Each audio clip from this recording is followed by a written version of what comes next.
বার নয়, ইরান হারবে না, সেটি হতে যাচ্ছে। যুক্তরাষ্ট্র আর ইসরায়েল, যুক্তরাষ্ট্র তার অবৈধ সন্তান যে ইসরায়েল, এই অবৈধ সন্তানকে নিয়ে অতি সত্বর পেছনে দৌড়ে পালাবে, পেছনের দরজাও খুঁজে পাবে না দৌড়ে পালাবার জন্য।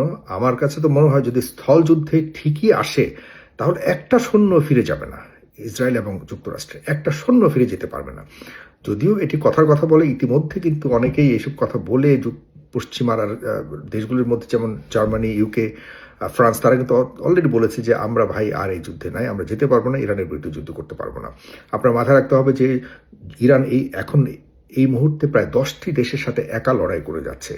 এবং আরেকটা কথা বলে রাখি আপনাদেরকে, এই পর্যন্ত ইরান যে মিসাইলসগুলি ব্যবহার করেছে যুক্তরাষ্ট্র এবং অন্যান্য দেশগুলির বিরুদ্ধে, ইসরায়েলের বিরুদ্ধে, এগুলি সবই 10 বছর 15 বছর আগের মিসাইলস। তাদের কাছে যে 10 বছর ধরে জমা ছিল, যে মিসাইলসগুলি তারা ব্যবহার করবার মতো সুযোগ পাচ্ছিল না, একটি সুযোগ পেয়েছে, পেয়ে ইচ্ছা মতো ধরা করে দিয়েছে।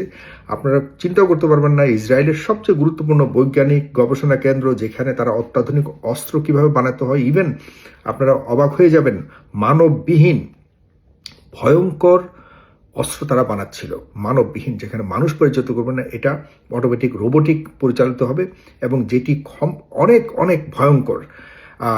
এই যন্ত্র তৈরি করবার জন্য তারা কিন্তু চূড়ান্ত পর্যায়ে গেছে। সেই গবেষণাগারকে তছনছ করে দিয়েছে গত পরশুদিন ইরান, তছনছ করে দিয়ে, এবং এটিকে টার্গেট করে ইরান বহুবার চেষ্টা করেছে যে এই ভবনটিকে কিভাবে ভাঙা যায়, কিভাবে ধ্বংস করা যায়।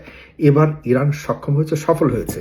ইরান কিন্তু আরেকটি কাজ করেছে, আপনারা জানেন কিনা, যে প্রায় 1 বিলিয়ন দামের একটি যুক্তরাষ্ট্রের রাডার, যেটি মধ্যপ্রাচ্যে তারা বসিয়েছিল এবং এটি অনেক পাওয়ারফুল ছিল, সেই রাডারকে তছনছ করে ফেলে দিয়েছে। মানে যুক্তরাষ্ট্রের গত 3-4 দিনে